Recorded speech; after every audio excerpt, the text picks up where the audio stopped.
Don't let him die." The words cut through the clatter of cheap silverware like a scream in church. Sharp, wrong, impossible to ignore. I flinched, the coffee pot in my hand suddenly too heavy, my arm locked mid-pour. For a second, I thought I'd imagined it. Sleep deprivation does that, makes you hear things that aren't there. But then I saw her, a little girl, maybe 9, maybe younger, soaked to the bone, her hair plastered to her face in dark, wet streaks. Her dress, too nice for this neighborhood, too expensive for this diner, clung to her like a second skin. She stood in the doorway, rain hammering the pavement behind her, her chest heaving like she'd run a marathon, and she was staring right at me. "Please," she gasped, stumbling forward. Her shoes squeaked against the linoleum, leaving muddy tracks. "You have to help. My father. He's dying." I set the coffee pot down. My hands were shaking. I told myself it was the exhaustion. 3 double shifts in 4 days, rent overdue, tips that barely covered bus fare. My body was running on fumes and spite, but it wasn't the exhaustion. It was the way she looked at me. Like I was someone, like I could do something. I hadn't felt that way in a long time. "Kid," I said slowly, my voice coming out rougher than I meant. "I'm just a waitress. He's in the car." She was at my side now, small fingers wrapping around my wrist with surprising strength, her nails dug into my skin. Outside, he just collapsed. "Please, I don't know who else to ask." I should have pulled away. Should have told her to call 911. Should have gone back to wiping down tables and pretending the world outside these 4 walls didn't exist. But I couldn't, because I'd seen that look before. I'd seen it in the mirror 6 years ago, when I'd stood over my brother's body in our kitchen, my hands covered in his blood, the 911 operator on the phone asking me questions I didn't know how to answer. When I'd pressed on his chest and counted compressions and begged him to stay with me, and it hadn't been enough. It was never enough. "Where?" I heard myself say. The girl's eyes widened. Relief crashed over her face like a wave. "The parking lot, the black car, hurry!" She was already pulling me toward the door. I grabbed my jacket from the hook, threadbare, stained, barely warm, and followed her into the storm. The rain hit me like a wall. Cold. Brutal. The kind of rain that soaks through everything in seconds. I squinted against it, my sneakers splashing through puddles as the girl dragged me forward. And then I saw it. The car. Not just any car. A sleek black luxury sedan with tinted windows and chrome detailing that probably cost more than I'd make in 5 years. The kind of car that didn't belong in this part of town. The kind of car that meant money, power, danger. The back door was open. A man was slumped inside, half on the seat, half on the floor. His suit was expensive. His skin was gray. His chest barely moved. "Oh, God," I whispered. The girl shoved me forward. "Help him, please." I looked at her. Really looked at her. At the designer dress, the delicate features, the desperation in her eyes. At the way she stood like she was used to people doing what she said. But right now, she was just a scared kid. "What's your name?" I asked. "Tina." Her voice cracked. "Tina Lundberg." Lundberg. The name hit me like a fist to the gut. I knew that name. Everyone in this city knew that name. Morris Lundberg, Mafia boss. The man who owned half the restaurants, the clubs, the construction contracts. The man people whispered about in alleys and back rooms. The man who could kill me with a phone call. And his daughter was asking me to save his life. I should have run. Should have disappeared back into the diner and pretended I'd never seen this. Nothing good came from getting involved with people like the Lundbergs. Nothing. But I didn't run. Because when I looked at Tina, I didn't see a mafia princess. I saw a little girl who was about to lose her father. And when I looked at Morris Lundberg, slumped and gray and barely breathing, I didn't see a monster. I saw my brother. I saw my failure. And I couldn't live with that twice. "Move," I said, pushing past Tina. I climbed into the car, my knees hitting the wet leather, my hands already reaching for his wrist to check his pulse. Thready. Weak. But there. "How long?" I asked. I I don't know, 5 minutes, maybe 10? I pressed my fingers to his neck, feeling for the carotid. His breathing was shallow, erratic. His lips had a blue tinge. Heart attack, maybe a stroke. Either way, he was dying, and I was the only one here. My hands remembered before my brain did. The placement, the rhythm, the pressure. My mother's voice echoed in my head. The same voice that had walked me through CPR when I was 16. The same voice that had tried to teach me how to save a life. You can't save everyone, Jean, but you can try. I positioned my hands over his sternum and pushed. 1, 2, 3. Come on, I muttered. Don't you dare quit on me. Tina stood in the rain, watching, her small hands pressed to her mouth. I kept going, counting, pushing, praying to a God I wasn't sure I believed in anymore. And then he gasped. A terrible, rattling sound that meant air was moving again, that his heart was fighting back. We need to get him to a hospital, I said, my voice sharp. Now! Tina nodded, scrambling toward the driver's seat. I'll drive. You're 9. I can... Get in the back with him. I'll drive. I didn't wait for her to argue. I climbed over the seat, slid behind the wheel, and turned the key. The engine roared to life. Morris Lundberg groaned, his eyes fluttering. Tina leaned over him, tears streaming down her face. Hold on, Daddy. Please hold on. I hit the gas. The city blurred past us. Rain, lights, shadows. My hands gripped the wheel so hard my knuckles went white. My heart hammered against my ribs. I didn't know what I'd just done. I didn't know what it would cost me. But as I glanced in the rearview mirror and saw Tina holding her father's hand, saw the way his chest rose and fell in fragile, desperate rhythm, I knew I couldn't have done anything else. Not this time. If you're hooked by Jean's impossible choice and want to see how her dangerous new life with the Lundberg family unfolds, please subscribe and hit that notification bell so you don't miss what happens next. Drop a comment below and tell us where you're watching from. We're building an incredible family of story lovers from all around the world, and we'd love to know you're part of it. Are you Team Jean, thinking she made the right choice to stay? Or do you think she should have run while she had the chance? Let us know in the comments. Now let's dive into the story and see just how deep into Morris Lundberg's world Jean is about to go. The hospital emergency entrance blazed with fluorescent light, cutting through the storm like a beacon.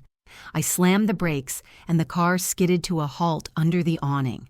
Before I could turn off the engine, Tina was already out, screaming for help. "Somebody, please, my father!" 2 orderlies rushed out with a gurney. I stumbled out of the driver's seat, my legs weak, my hands still trembling from adrenaline. They pulled Morris from the back seat with practiced efficiency, lifting, securing, moving. A doctor appeared, barking orders I couldn't follow, medical jargon that sounded like a foreign language. They wheeled him through the automatic doors, and he disappeared into the bright, sterile maze of the emergency room. Tina tried to follow, but a nurse caught her gently by the shoulders. "Sweetheart, you need to wait here. We'll take good care of him. But we'll update you as soon as we can." The door swung shut. Tina stood there, dripping rainwater onto the polished floor, her small body shaking. She looked so small, so breakable. I should have left then, should have slipped away while everyone was focused on Morris. Nobody would notice, nobody would care. I'd done my part, but my feet wouldn't move. "Miss?" I turned. A security guard stood behind me, his expression suspicious. "You came in with Mr. Lundberg?" Yes, I drove them." His eyes narrowed. "You family?" "No." "Staff?" "No." "Then I'm going to need you to step outside." She saved him. Tina's voice was small but fierce. She turned to face the guard, her chin lifted despite the tears on her cheeks. "She saved my father's life. She stays." The guard looked between us, clearly uncomfortable. "Miss Lundberg, I don't think—" I said she stays. There was something in her tone, something that reminded me this wasn't just a scared little girl. This was Morris Lundberg's daughter, and even at 9 years old, she knew how to command a room. The guard backed down. "I'll need to make a call." He walked away, muttering into his radio. Tina grabbed my hand. Hers was ice cold. "Thank you," she whispered. I didn't know what to say, so I squeezed her hand and said nothing. We sat in the waiting room. The plastic chairs were uncomfortable, the air too warm, the fluorescent lights too bright. Tina curled up beside me, her head resting against my shoulder. Within minutes, she was asleep, the kind of deep, exhausted sleep that comes after terror drains you completely. I stared at the clock on the wall. Tick, tick, tick. My shift had ended an hour ago. My manager would dock my pay, maybe fire me. I'd worked at that diner for 3 years, and it was barely enough to survive on, but it was something. Now, I might not even have that. The automatic doors burst open. 4 men in dark suits strode in, moving like a unit. They weren't doctors. They weren't hospital staff. They were something else entirely. The lead man was tall, broad-shouldered, with a face like carved stone. His eyes swept the waiting room and locked onto me immediately. He walked over, his footsteps deliberate. "You." His voice was low, dangerous. "You brought Mr. Lundberg in?" I straightened carefully, trying not to wake Tina. "Yes. Who are you?" Jean Douglas." "You work for us?" "No." "Then why?" "Because his daughter asked me to help." I met his gaze, refusing to look away, and he was dying. The man studied me for a long moment. His hand moved to his jacket, not threatening, just automatic. I caught a glimpse of something metallic at his waist, a gun. My stomach turned to ice. "Victor." A tired voice cut through the tension. We both turned. A doctor stood in the hallway, still in his surgical scrubs. "He's stable. You can see him now." Victor, apparently that was the stone-faced man's name, nodded curtly.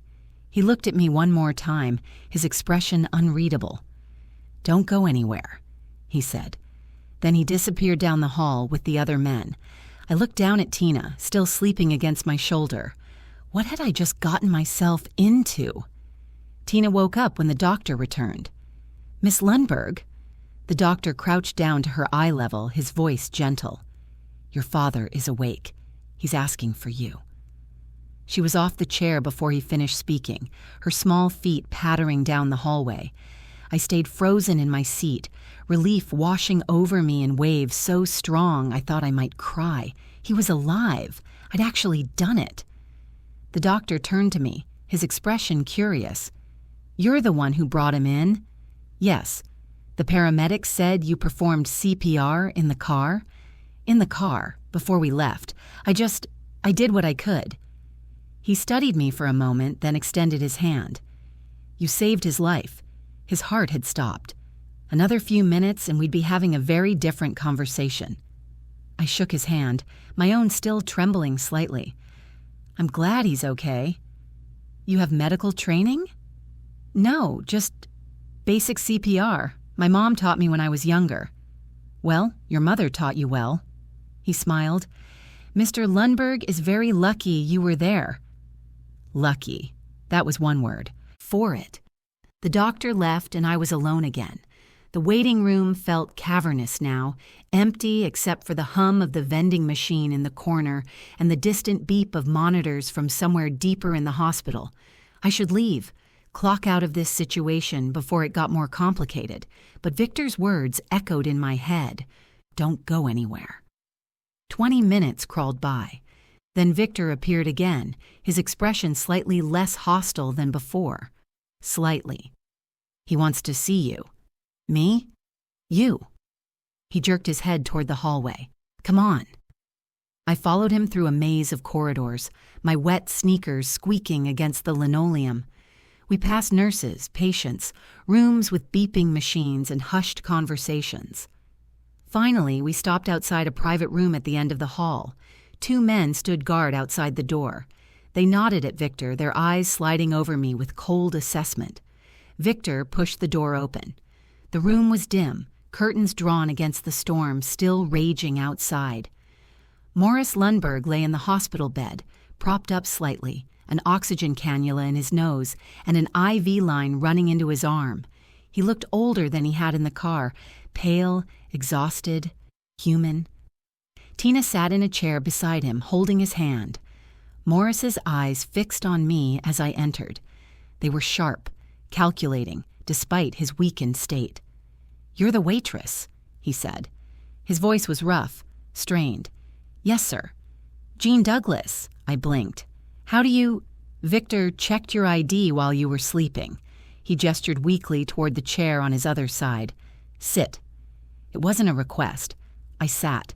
Morris studied me for a long moment, his gaze moving over my stained uniform, my cheap jacket, my worn-out shoes, taking inventory, calculating my worth. "My daughter says you saved my life." "I just did CPR. The doctors weren't there." He coughed, wincing. "You were. Tina says you didn't hesitate, didn't ask questions, just acted." I didn't know what to say to that. "Why?" he asked. "Why what? Why help? You don't know me. You don't owe me anything." His eyes narrowed slightly. "And judging by the look on your face when Tina said my name, you know exactly who I am."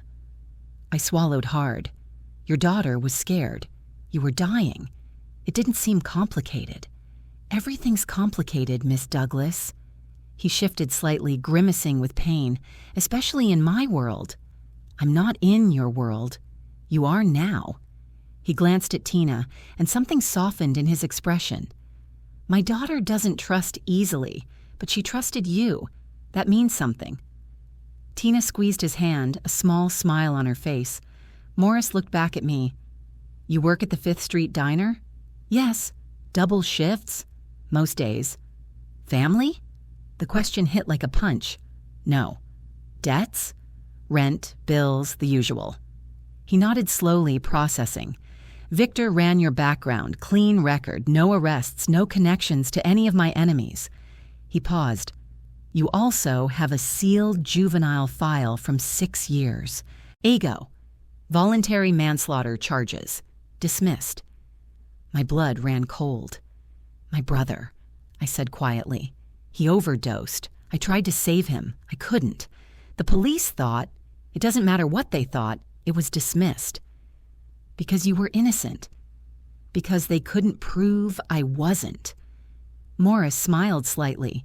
It wasn't a kind smile. "Honest. I like that." "Mr. Lundberg, you saved my life, Miss Douglas. That puts me in your debt, and I always pay my debts."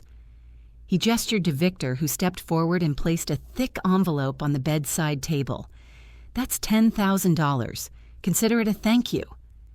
I stared at the envelope. $10,000. More money than I'd seen in years. "I can't accept that."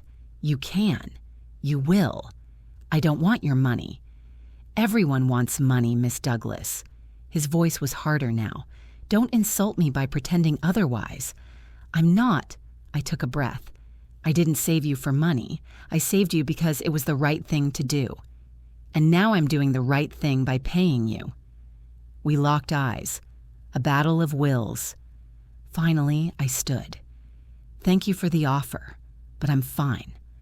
I turned toward the door. "Wait." I stopped. Morris's voice was quieter now. "You really don't want anything from me?" "I want to go home, take a shower, and forget this night ever happened." "That's not going to be possible." I turned back. "Why not?" He smiled, and this time it was almost genuine. "Because people are going to want to know who saved Morris Lundberg's life. And when they find out it was you, a broke waitress with no connections, no protection, they're going to come looking." My stomach dropped. "Come looking for what?" "Leverage," he said simply. "Against me." The room fell silent except for the steady beep of the heart monitor. Morris leaned back against his pillow, exhaustion creeping into his features. "Take the money, Miss Douglas, and take my protection, because whether you like it or not, you're part of my world now." Tina looked up at me, her eyes pleading, and I realized he was right. I'd saved his life, and in doing so, I'd changed mine forever. I didn't take the envelope, but I didn't leave either. Victor drove us, me, Tina, and 2 of the other guards, back to the Lundberg estate just before dawn. The storm had finally broken, leaving the city washed clean and gleaming under weak morning light. I sat in the back seat, Tina asleep against my shoulder again, and watched the neighborhoods change through the window, from broken streetlights and boarded windows to manicured lawns and iron gates, from my world to theirs. The estate was exactly what I'd expected, massive, imposing, surrounded by walls that promised privacy and threatened consequences. The car rolled through the gate, up a circular driveway, and stopped in front of a house that looked more like a museum than a home. "Miss Lundberg needs rest," Victor said, opening Tina's door. "You can wait in the kitchen." "I should go home." "Mr. Lundberg's orders. You stay until he's released from the hospital." His tone made it clear this wasn't negotiable. I followed him inside. The interior was as overwhelming as the exterior. Marble floors, crystal chandeliers, artwork that probably cost more than most people made in a lifetime. Everything gleamed. Everything was perfect. Everything felt like a cage. Victor led me through hallways and down a flight of stairs to a kitchen that could have serviced a restaurant. Stainless steel appliances, granite countertops, a table that could seat 12. A woman in her 50s stood at the stove, stirring something that smelled like heaven. She turned when we entered, her eyes widening slightly at my appearance. "Victor." "Who?" "The girl who saved the boss." He pulled out a chair. "Get her some food. She looks half dead." The woman's expression shifted immediately. Surprise, gratitude, something almost like reverence. "Of course. Sit. Victor left without another word.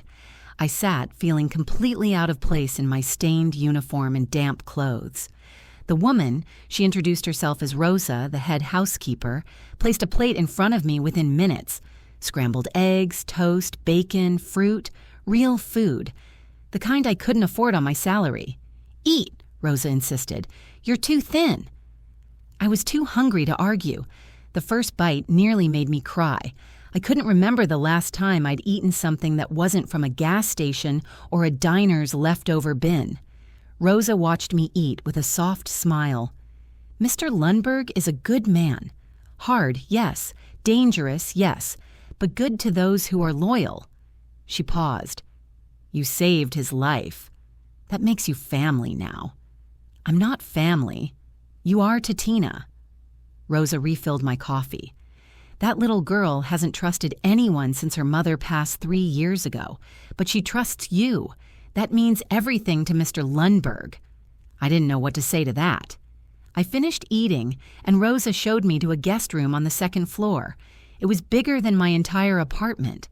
King-sized bed, private bathroom, windows overlooking gardens that probably required a full-time staff. "Rest," Rosa said. "Someone will wake you when Mr. Lundberg returns." She closed the door, and I was alone. I stood in the middle of the room, exhausted but too wired to sleep. My reflection stared back at me from a full-length mirror, hollow-eyed, bedraggled, completely out of place. What was I doing here? I should have run the moment Victor turned his back, should have disappeared into the city and never looked back. But Morris's words haunted me. "They're going to come looking." I pulled off my damp uniform and stepped into the shower. The water was hot, endless, perfect. I stayed under the spray until my skin turned pink and my muscles finally unclenched. When I emerged, I found clean clothes laid out on the bed, jeans, a soft sweater, undergarments still in their packaging, all in my size. It should have been thoughtful. Instead, it felt invasive. They'd measured me, calculated me, anticipated my needs before I'd even voiced them. This was how Morris Lundberg operated, always 3 steps ahead. I dressed and climbed into the bed. The sheets were soft, expensive. The mattress cradled me like a cloud. I was asleep in seconds. I woke to knocking. Sunlight streamed through the windows, late afternoon judging by the angle. I'd slept for hours. "Come in," I called, my voice rough. Tina pushed the door open. She'd changed into fresh clothes, her hair pulled back in a ponytail. She looked younger in the daylight, more fragile. "You're awake." She smiled, tentative. Daddy's home. He wants to see you." My stomach nodded. "How is he?" "Tired, grumpy, but alive." She stepped into the room. "Because of you?" "Tina, I know what people say about my father." Her voice was quiet, serious beyond her years. "I know what he does, but he's still my dad. And you gave him back to me." Tears welled in her eyes. "Thank you." I crossed the room and knelt in front of her, taking her small hands in mine. "You don't have to thank me." "Yes, I do." She squeezed my hands. "Please don't leave. Not yet." "Your father wants me to stay?" "We both do." And that was how I found myself following Tina down the hallway 20 minutes later, my heart pounding with every step. Morris's study was on the 3rd floor, a massive room lined with bookshelves, dominated by a desk that looked like it had witnessed decades of power plays and dangerous decisions. He sat behind it, still pale but stronger than he'd been in the hospital. Victor stood beside him, arms crossed. Morris looked up when we entered. "Miss Douglas, you look better." "Thank you for the clothes, and the room." A small courtesy. He gestured to the chair across from him. "Sit. We need to talk." Tina squeezed my hand once, then slipped out of the room, closing the door behind her. I sat. Morris leaned back in his chair, studying me with those calculating eyes. "I've been thinking about our situation." "What situation?" "The one where you saved my life, and now you're a target." He pulled a folder from his desk and slid it toward me. "This arrived 2 hours ago, a photo of you getting into my car at the hospital, already circulating among people who would very much like to hurt me." I opened the folder. My own face stared back at me, grainy but recognizable. My blood ran cold. "What do they want?" "Information, access, leverage." Morris closed the folder. "You're a weakness now, Miss Douglas, and in my world, weaknesses get exploited." "Then let me go. I'll disappear, change my name, leave the city." "They'll find you." His voice was flat, certain. "And when they do, they'll use you to get to me, or worse, they'll kill you just to send a message." "So what do you suggest?" He smiled. "You stay here, under my protection, under my roof." "I can't. You can, and you will." He leaned forward. "I'm offering you safety, Miss Douglas, a life where you don't have to work yourself to death for pennies, where you don't have to worry about rent or food or whether you'll survive the night." "In exchange for what?" "Loyalty." The word hung in the air between us. "I don't belong here," I said quietly. "Maybe not yet." Morris stood, moving to the window. "But you saved my daughter's father. That makes you important to her, and what's important to her is important to me." He turned back to face me. "Stay, Miss Douglas, at least until things settle." I looked at him. This dangerous man offering me safety in exchange for binding myself to his world, and I thought about my apartment with its broken heater and leaking ceiling, my diner job that barely kept me alive, my life of exhaustion and invisibility. "How long?" I asked. "As long as it takes." I took a breath. "Okay." Morris smiled, and I wondered if I'd just made a deal with the devil, or if the devil had just saved my life. The first 3 days were suffocating. I wasn't a prisoner, not exactly. I could move freely through the house, eat whatever I wanted, sleep in that too-soft bed, but I couldn't leave. Victor made that clear without ever saying it directly. Always nearby. Always watching. "For your protection," he'd said. It felt like surveillance. Tina was my only relief. She'd appear at random times, during breakfast, in the library, once while I was staring out a 3rd-floor window contemplating my choices. She never asked why I looked so trapped. She just sat with me, talking about school, her friends, her favorite books. Sometimes we didn't talk at all. We just exist in the same space, and somehow that made the mansion feel less like a gilded cage. On the 4th day, Morris summoned me to his study again. He looked stronger now. The gray pallor had faded from his skin, replaced by his natural complexion. He moved with more confidence, though I noticed he still tired easily. "Sit," he said, gesturing to the same chair as before. I sat. He slid a newspaper across the desk. Page 6. I opened it. There, buried between society gossip and restaurant reviews, was a small article. "Mysterious Good Samaritan saves local businessman." No photo, no name, just vague details about an unnamed woman who'd helped during a medical emergency. "Businessman?" I looked up. "That's how they're describing you?" "I own legitimate businesses, Miss Douglas. Restaurants, construction companies, real estate." He smiled slightly. "What people suspect and what they can prove are very different things."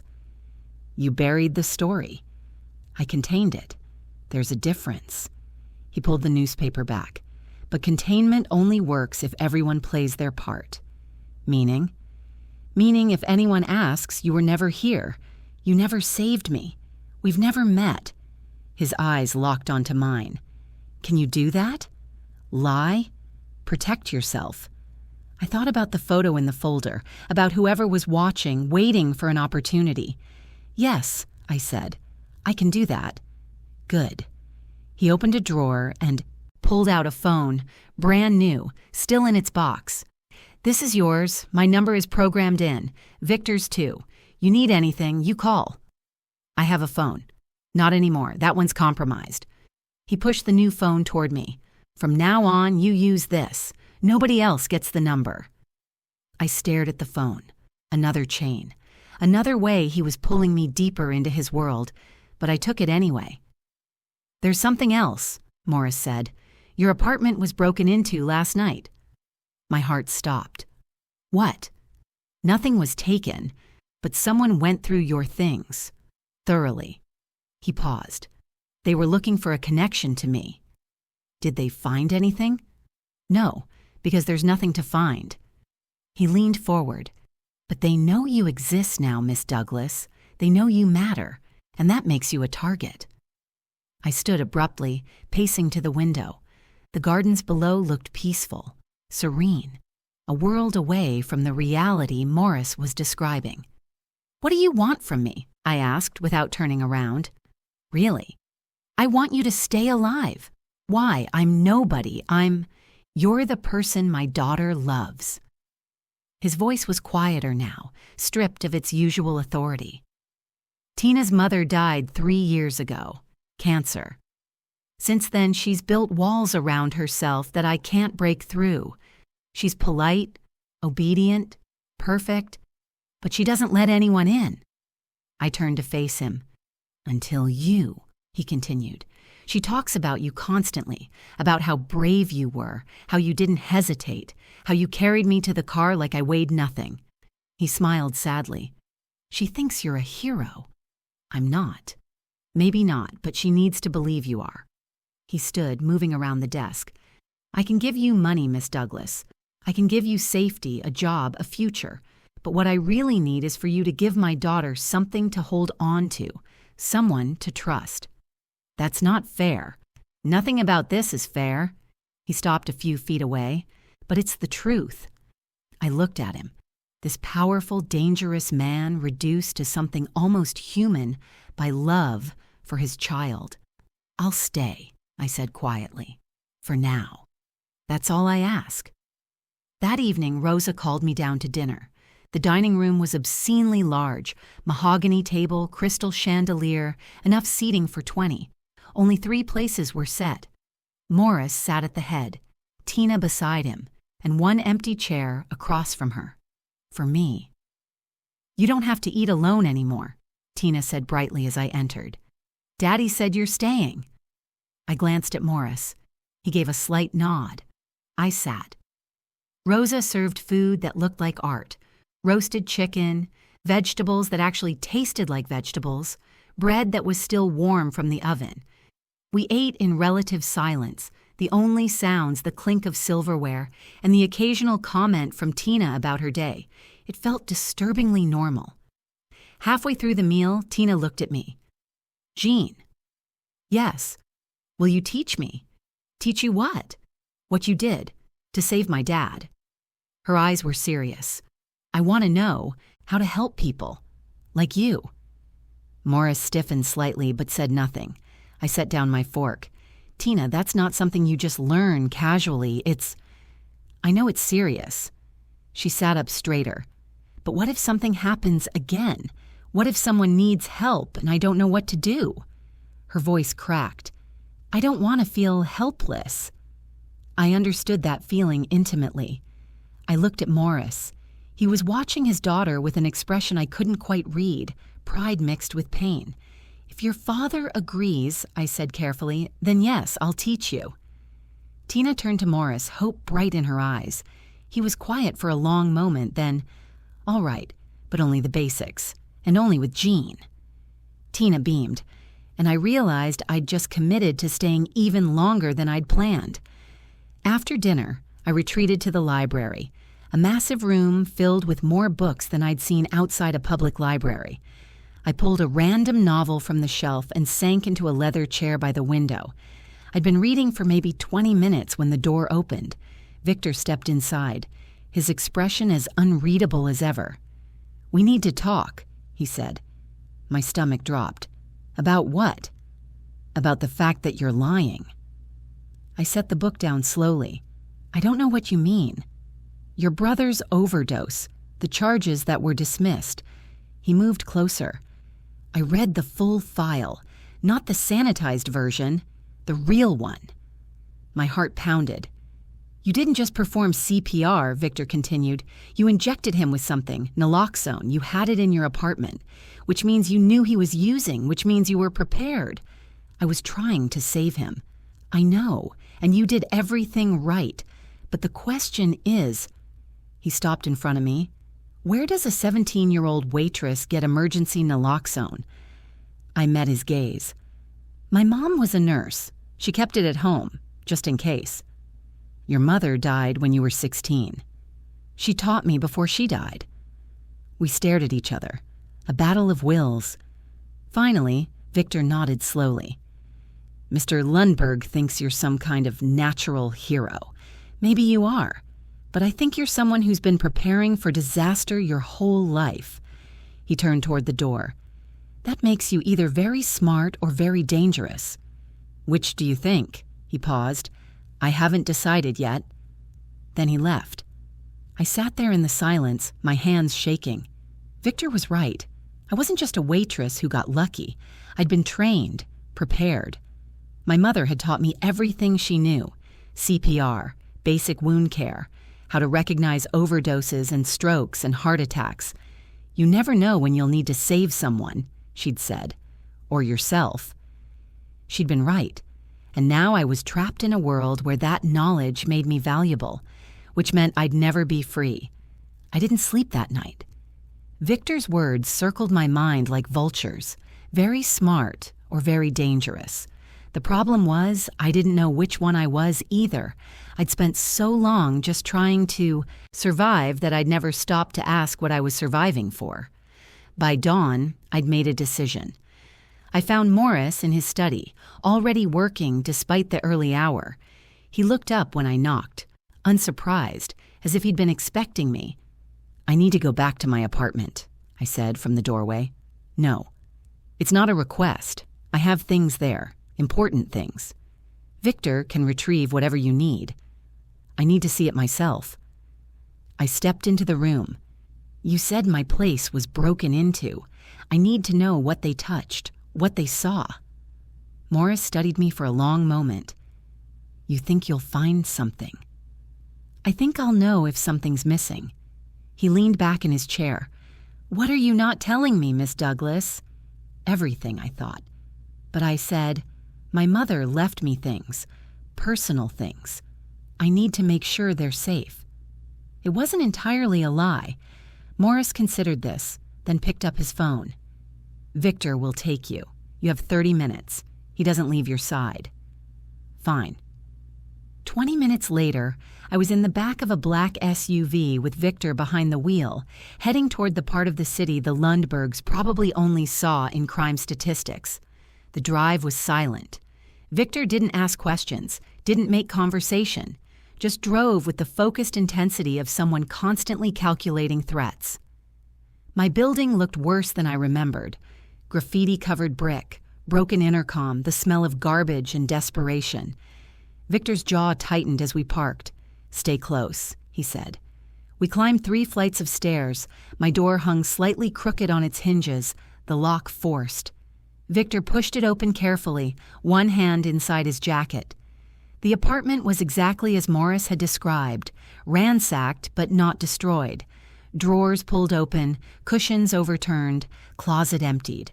Whoever had been here had been thorough but controlled. Professional. 30 minutes, Victor reminded me. I moved through the small space methodically, checking, cataloging, searching for what was missing. My mother's nursing textbooks, still there, though scattered. The shoebox of photos under the bed, opened but intact. My brother's guitar, the one thing I'd kept of his, leaning against the wall, untouched.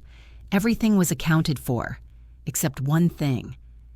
I went to the bathroom, knelt beside the toilet, and unscrewed the panel at its base.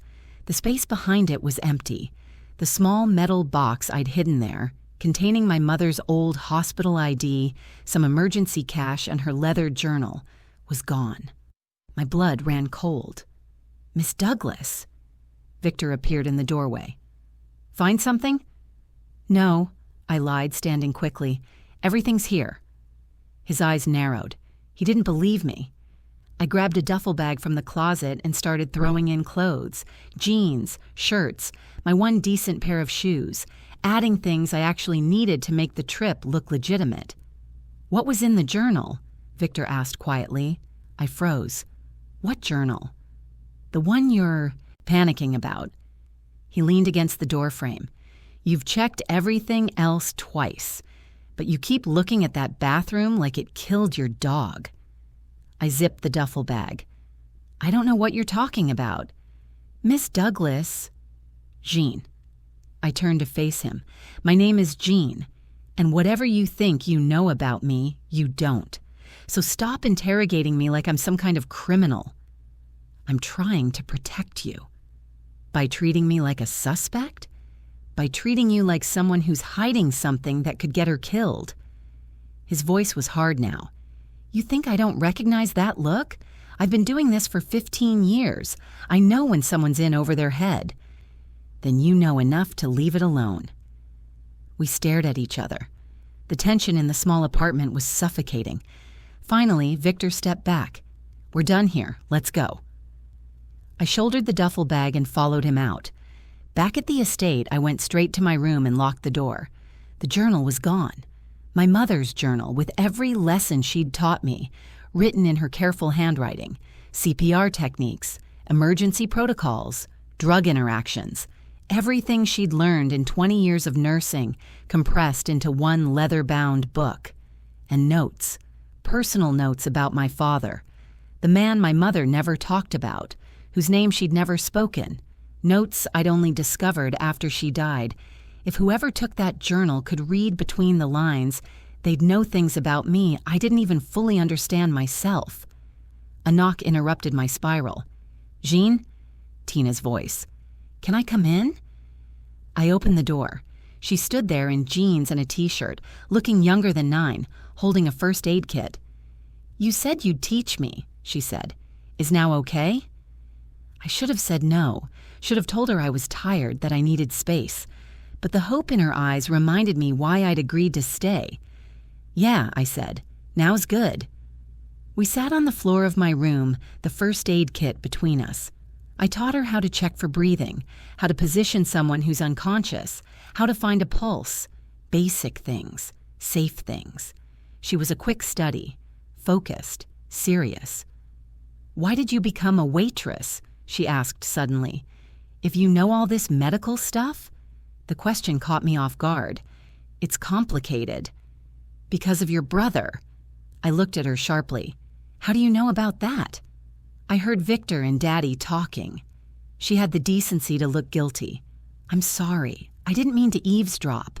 I sighed. "It's okay. And yes, because of my brother. I tried to save him, and it wasn't enough." After that, I couldn't imagine doing anything medical.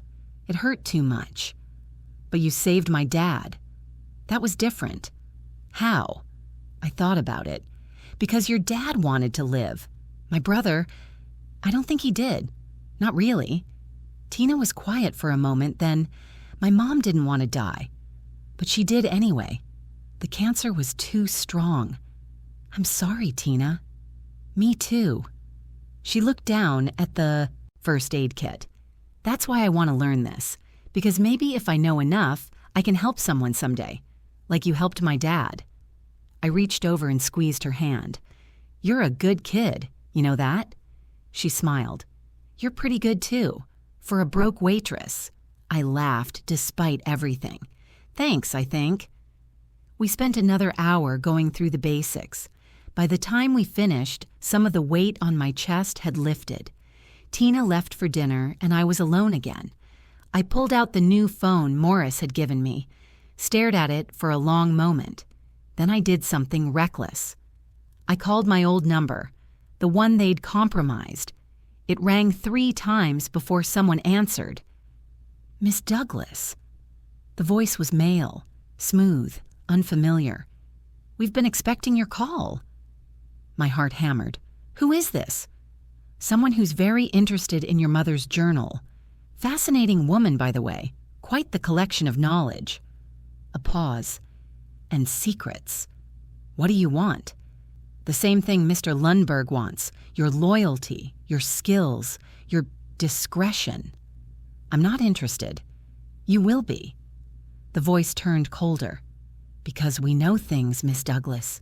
Things about your mother, about your father, about why you really know how to save lives. You don't know anything, don't I?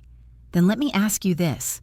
Does Morris Lundberg know that your father was Carlo Rossi's personal physician?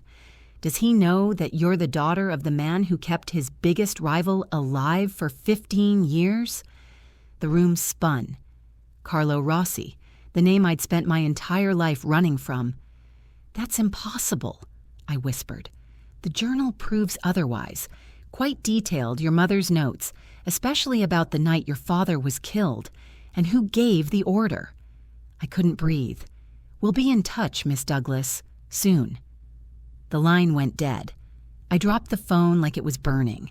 My father, Carlo Rossi's doctor, killed on someone's orders, and my mother had written it all down, which meant Morris Lundberg, the man who'd offered me protection, who'd taken me into his home, might be living with the daughter of his enemy. Or worse, he might already know. I didn't go down for dinner. Rosa knocked twice, her voice gentle through the door, but I couldn't face them. Couldn't sit across from Morris and Tina and pretend everything was normal when my entire world had just shattered. My father had worked for Carlo Rossi. Carlo Rossi, the Mafia boss who'd controlled half the city before Morris Lundberg rose to power. The man who'd supposedly died of natural causes 5 years ago, though everyone knew natural causes in their world meant something else entirely. And my mother had documented everything. I spent hours pacing my room, trying to piece together fragments of memory. My mother, always so careful never to mention my father's name, the way she'd tense whenever someone asked about him, the nursing skills she'd taught me with an urgency that felt like more than professional pride. You never know when you'll need to save someone, she'd said, or yourself. Had she known? Known that one day her secrets might catch up with me? Around midnight, another knock. Jean? Victor's voice. Mr. Lundberg wants to see you. Now. My stomach dropped. He knew. Of course he knew. Victor probably had the journal already, had read every word, had told Morris everything. I was dead. But I opened the door anyway. Running wouldn't save me.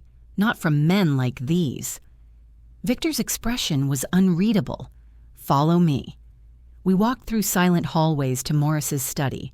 The door was open, warm light spilling out.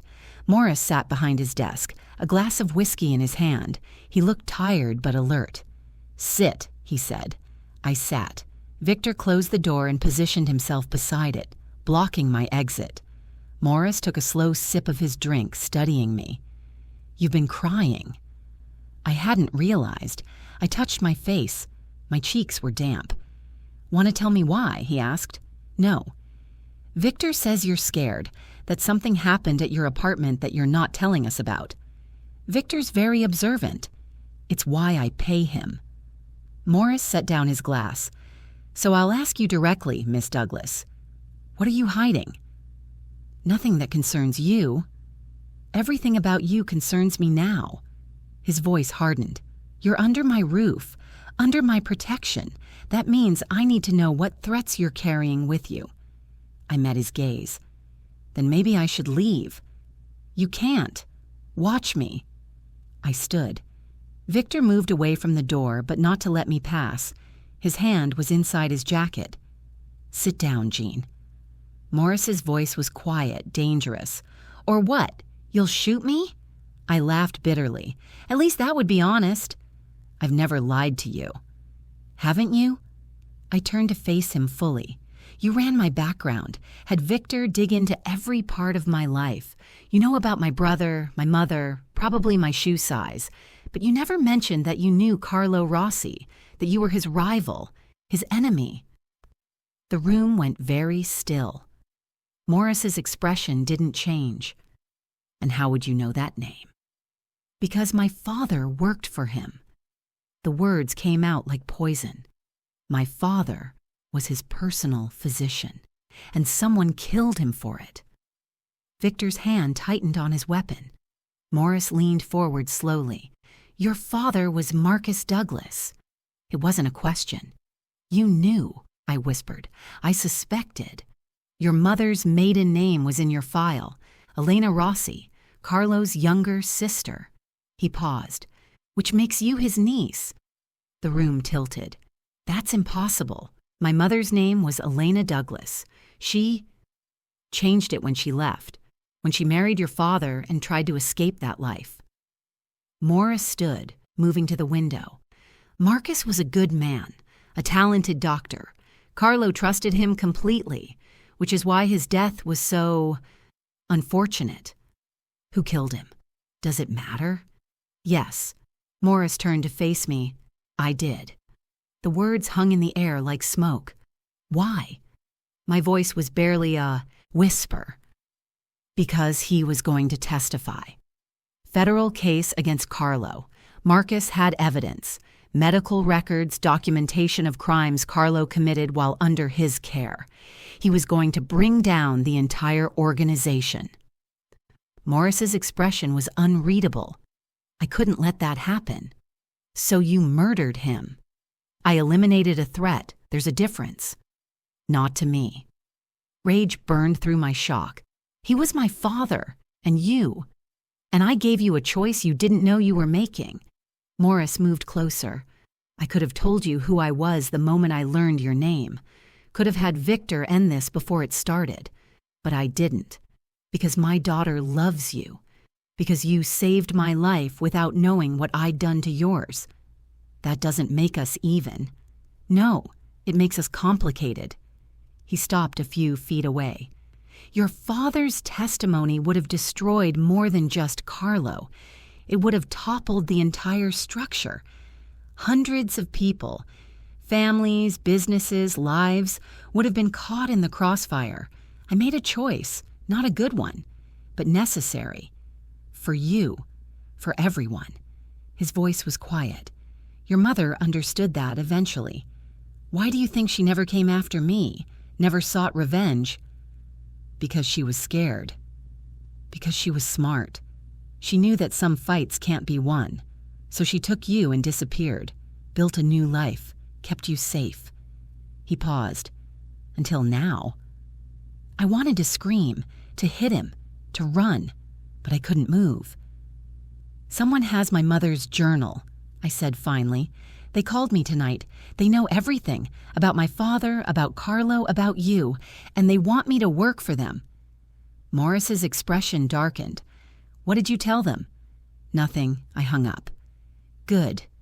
He returned to his desk, pulling out a folder. "Then here's what's going to happen. You're going to stay here. You're going to let me handle this threat, and in exchange, I'm going to give you something your mother never had. What's that? A choice. He slid the folder toward me. Inside are 3 options. Read them, think about them, then decide. I opened the folder with shaking hands. The first page, a deed to a small house in a quiet suburb, fully paid, under a new name. The second, a full scholarship to nursing school, complete with housing and a stipend. The third, a contract, employment with Lundberg Enterprises, salary that made my eyes water, benefits, protection. I don't understand, I said. You want out? Take the house. Disappear. I'll make sure no one ever finds you. Morris leaned back. You want a future? Take the scholarship. Become the doctor your father was. Save lives legally. And the third option? You work for me. Use your skills, your knowledge, your access to a world most people don't even know exists. His eyes locked onto mine. I can't undo what I did to your father, Jean, but I can give his daughter a chance he never had, a chance to choose her own path. Why would you do this? Because my daughter loves you, because you saved my life, because... He paused. Because your father was a good man who made a hard choice, and I respect that, even though I had to kill him for it. The brutal honesty was almost worse than the lie would have been. I looked down at the 3 options, 3 different lives, 3 different futures, all of them traps in their own way. I need time, I said. You have until morning. Morris stood. Victor will take you back to your room. Think carefully, Miss Douglas, because whatever you choose, there's no going back. I gathered the folder and left.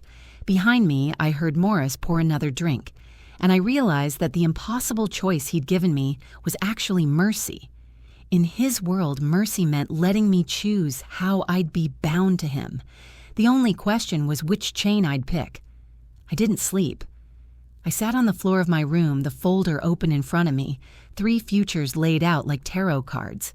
The house meant safety, anonymity, a quiet life where I'd never have to look over my shoulder or wonder if today was the day Morris's enemies found me. But it also meant running, again, just like my mother had, spending every moment wondering if the past would catch up.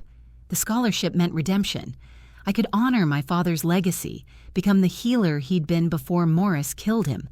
But nursing school was 4 years. 4 years of being vulnerable, exposed, traceable. 4 years of pretending I didn't know what I knew. The contract meant power, protection, a place in Morris's world where I'd be valued, utilized, kept close. But it also meant becoming complicit in everything he did, everything he was. 3 choices, 3 prisons. Dawn broke through my window, pale and cold. I made my decision. Morris was in the dining room reading the newspaper over coffee. Tina sat beside him, working on homework. They looked up when I entered. You look terrible, Tina said with the blunt honesty only children possess. Couldn't sleep, I said. Morris folded his newspaper. Have you decided? I placed the folder on the table. I'll take the contract. Tina's face lit up. You're staying?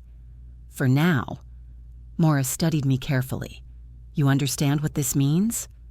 I understand that the house means running forever. The scholarship means being a target for 4 years. I tapped the contract. This means I'm under your protection. Really under it. Not as a guest. As an employee. As family. Morris corrected quietly. I'm not family. My father made sure of that when he planned to betray your predecessor. And I made sure of it when I stopped him. Morris stood. But my daughter considers you family. That makes it real whether you accept it or not. Tina reached across the table and grabbed my hand. Please stay. I looked at her. This little girl who'd burst into my diner and changed everything. Who'd trusted me when she had no reason to. Who needed someone to trust in a world where trust was currency and betrayal was survival. I'll stay, I said. But I have conditions. Morris raised an eyebrow. Go on. I don't hurt people. I don't kill. I don't participate in anything that violates my conscience. Agreed. I want to know what I'm walking into. No surprises, no hidden agendas. Within reason. And if I find proof that you're lying to me about anything, I walk, and you let me. Morris was quiet for a long moment. Then, agreed, with one condition of my own. What? You tell me the truth, always, even when it's dangerous, even when it hurts. His eyes were hard. I can protect you from enemies, John. I can't protect you from your own secrets. I thought about the journal, about the phone call, about everything I was still hiding. Deal, I said. We shook hands across the table. Tina squealed and threw her arms around me. This is the best day ever. I hugged her back, ignoring the weight settling over my shoulders like a cloak. I just signed my life away to the man who'd killed my father, but I'd also just bought myself a chance at survival. In Morris Lundberg's world, that was the best anyone could hope for. The next 2 weeks were an education. Victor took me through the estate's security protocols, safe rooms, emergency exits, panic buttons hidden in every room. He taught me how to recognize threats, how to spot surveillance, how to move through crowds without being noticed. You're valuable now, he said during one training session. That makes you a target. Act like it. Rosa showed me how the household operated, schedules, routines, the careful choreography that kept Morris's world running smoothly. She introduced me to the staff, all of whom treated me with cautious respect. They know you saved him, she explained. That means something here. And Morris himself began my real education. He'd call me to his study at odd hours, early morning, late at night, once at 3 a.m. He'd ask me questions, medical questions at first, how to recognize a stroke, signs of poisoning, what to do if someone was shot. Then the questions got more complex. A man comes to you bleeding from the abdomen. He can't go to a hospital. What do? Tell him to go to a hospital anyway. Not an option. Then he dies. I'm not a surgeon. But you could stabilize him, keep him alive long enough to reach someone who is. These conversations always ended the same way, with me understanding a little more about what Morris expected from me, what my real job would be. I wasn't just an employee. I was his insurance policy, his secret weapon, the person who could save lives when calling 911 meant inviting questions nobody wanted to answer. You don't have to like it, Morris said during one of these sessions. You just have to be ready. And if I'm not, then someone dies. Maybe someone who matters to Tina. Maybe someone who matters to you. He paused. Maybe you. It was a threat and a truth, wrapped together so tightly I couldn't separate them. But the strangest part wasn't the training or the questions or the slow realization of what I'd agreed to. It was how normal it all began to feel. Breakfast with Tina, teaching her first aid techniques she was far too young to need. Afternoons in the library, reading books I'd never had time for when I was working double shifts. Dinners with Morris, discussing everything from politics to philosophy to the ethics of survival. It felt like family, a twisted, dangerous, completely dysfunctional family, but family nonetheless. 3 weeks after I signed the contract, Morris called me to his study. "We have a situation," he said without preamble. My stomach tightened. "What kind of situation?" "The people who took your mother's journal. They've made contact again. They want a meeting." "With me?" "With both of us." He slid a photo across the desk. A man in his 50s, silver hair, expensive suit. "Recognize him?" I shook my head. Anthony Castellano, Carlo Rossi's former consigliere. He's been trying to rebuild the old organization since Carlo died. Morris's expression was grim, and he thinks you're his ticket to doing it. Because I'm Carlo's niece. Because you're Carlo's niece who's living with me. That makes you leverage, or a spy, or both. He leaned forward. He wants to meet tomorrow night. Neutral ground. He'll bring the journal. We bring you. And then what? Then we negotiate. He wants something from me. I want the journal, and you—" He paused. "You get to decide whose side you're really on." I thought I already did. That was before you knew what the choice actually meant. Morris stood. "Tomorrow night you'll meet the man who was your father's friend, who knew your uncle, who can tell you things about your family I never could." His voice softened slightly. "I won't force you to stay, Jean, but I need to know, right now, if you're with me." I thought about everything I'd learned in the past 3 weeks, about Victor's patient training, Rosa's kindness, Tina's laughter during our first aid lessons, about Morris, who'd killed my father but given me a future. "I'm with you," I said. He nodded slowly. "Then get some rest. Tomorrow's going to be complicated." That night, I lay in bed staring at the ceiling. Tomorrow, I'd meet my past. The part of my family my mother had run from. The part that had gotten my father killed. And I'd have to choose, again, which version of myself I wanted to become. The broke waitress was gone. That girl had died in a storm outside a cheap diner. But who I was becoming? That was still unwritten. And that terrified me more than any meeting with Anthony Castellano ever could. The restaurant was the kind of place where politicians made deals and criminals made peace. Expensive, discreet, with private rooms that promised privacy and delivered surveillance. Victor drove us there in silence, Morris beside him in the front seat, me alone in the back like a prisoner being transported. I dressed carefully. Not too expensive. Morris's money hadn't changed who I was. Not too cheap. I represented him now, whether I liked it or not. Simple black dress, Rosa's pearl earrings, my mother's watch hidden beneath my sleeve like a talisman. "Remember," Morris said as we pulled up to the valet, "you don't speak unless spoken to directly. You don't agree to anything. You don't make promises."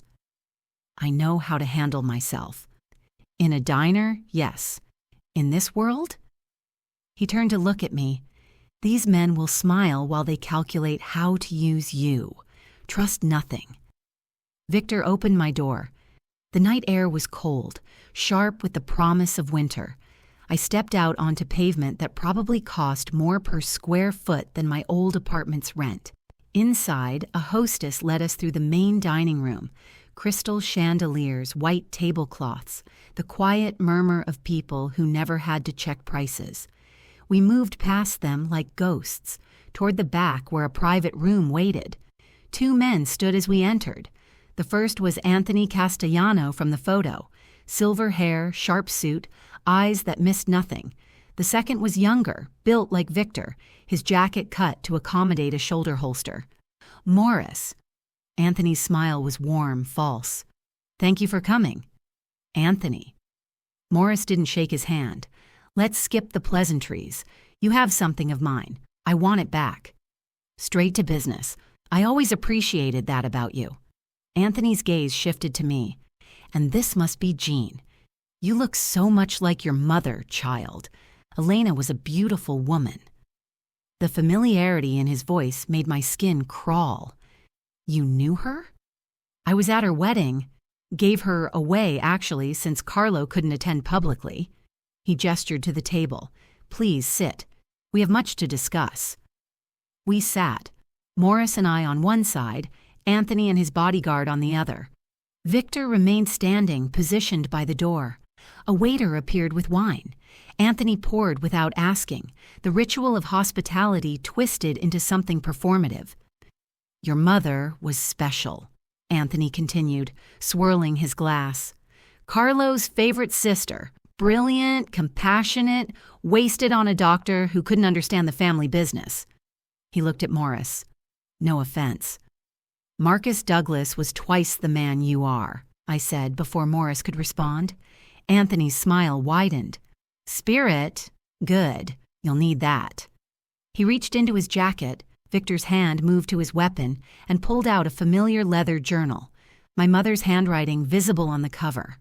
"This," Anthony said, placing it on the table between us, "is quite the document. Your mother was meticulous. Every patient Carlo sent to your father, every injury, every suspicious death." He tapped the cover. And most interestingly, every conversation she overheard about who really gave the order to kill Marcus. My heart stopped. Morris's expression didn't change. Ancient history. Is it? Because according to Elena's notes, you didn't act alone. You had help from someone very close to Carlo. Anthony leaned forward. Someone who's now sitting in your organization. Someone who's been feeding information to me for 5 years. The room went cold. You're lying, Morris said quietly. Am I? Then how did I know about Jean before you did? How did I know exactly when to have her apartment searched? Anthony's eyes glittered. You have a traitor, Morris, and I have proof. What do you want? A trade. Jean comes to work for me. I give you the name of your mole. Everyone wins. Except Jean. Jean gets to reclaim her legacy, her birthright. She's Carlo's blood. She belongs with family, not the man who murdered her father. Morris turned to me. The question in his eyes was clear. This is your choice. I looked at the journal, at Anthony's predatory smile, at the bodyguard who'd positioned himself to have a clear shot at Victor, and I thought about Tina asking me to teach her how to save lives. No, I said. Anthony's smile faded. Excuse me. I said no, I'm staying with Morris. You don't understand what you're... I understand perfectly. I stood. You want to use me against him, turn me into a weapon, but I'm not interested in your war. I looked at Morris. Can we go? He stood, something like pride flickering across his face. The journal? Keep it, I said to Anthony. Everything in there is about dead men and old grudges. I'm not interested in either. We turned toward the door. You're making a mistake, Anthony called after us. I stopped, looked back. My mother spent her whole life running from men like you. I'm done running. Victor opened the door and we left. In the car, nobody spoke for 5 blocks. Then Morris said quietly, Thank you. For what?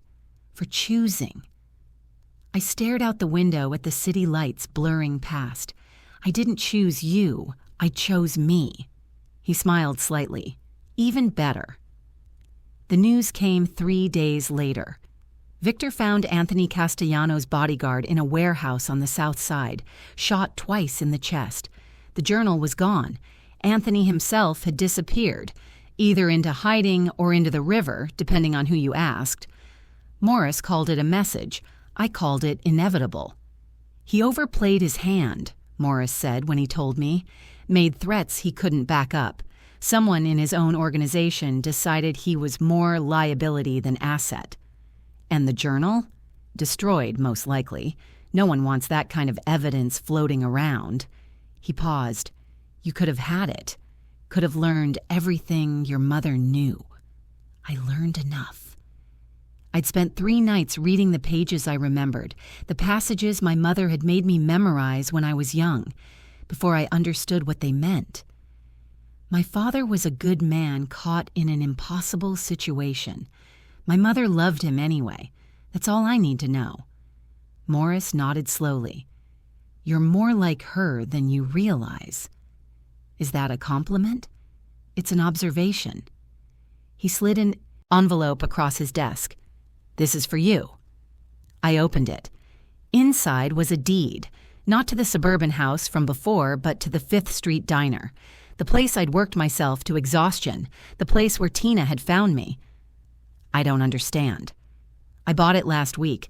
The owner was drowning in debt, happy to sell. Morris leaned back in his chair. It's yours now, free and clear. Do whatever you want with it. I stared at the deed, my hands shaking. Why? Because you need to know you have options.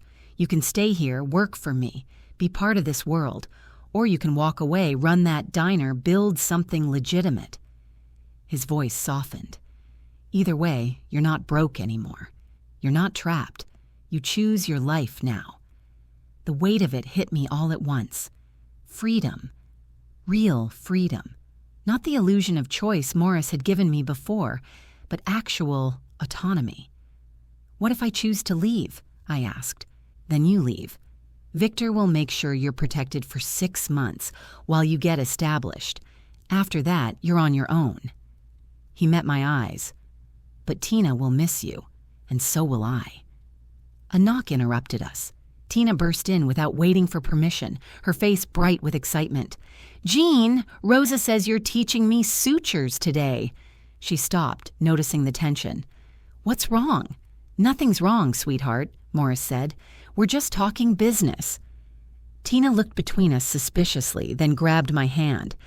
"Are you leaving?" "I don't know yet." "Then stay until you figure it out." She pulled me toward the door. "Come on, Rosa got an orange for me to practice on. It's going to be gross and cool." I let her drag me out, glancing back at Morris. He raised his glass slightly, a salute or a goodbye, I couldn't tell which. In the kitchen, Rosa had indeed procured an orange and a suture kit. Tina bounced on her toes while I showed her the proper needle hold, the angle of entry, the small precise movements that closed wounds. "Why does it matter how pretty it looks?" Tina asked, concentrating hard. "Because scars tell stories. You want to make sure it's a story worth telling." She bit her lip, working carefully. The suture was crooked, the spacing uneven, but she'd done it herself. Pride radiated from her. "I did it." "You did?" I smiled. "You're a natural. Will you teach me more?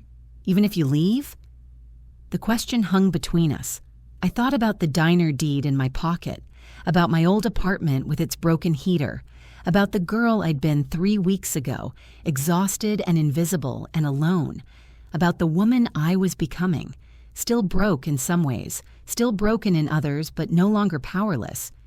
"Yeah," I said finally, "even if I leave, I'll teach you more."